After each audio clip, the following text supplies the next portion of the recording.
এরকম কাদা পায়ে মন্দিরে উঠেছো, আমাকে প্রণাম করলে। কে তুমি? কি করে দেবী মায়ের পায়ে হাত দিয়ে প্রণাম করি আমি? আজ আসি গুরুদেব, প্রণাম নেবেন। শুভায় ভবতু। বাড়ি গেলে তো ওনার চোখের সামনে আসাও আমার বারণ। এটাই সুযোগ দেবী মাকে প্রণাম করার।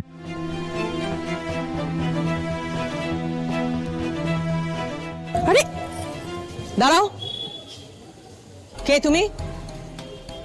দীপালি ম্যাডাম। দেখো তো কে। হ্যাঁ ম্যাডাম। কুসুম, তুই এখানে কি করছিস? এরকম কাদা পায়ে মন্দিরে উঠেছো, আমাকে প্রণাম করলে। কে তুমি? কে তুমি? আজই ডাউনলোড করুন আর এনজয় করুন আপনার পছন্দের শো।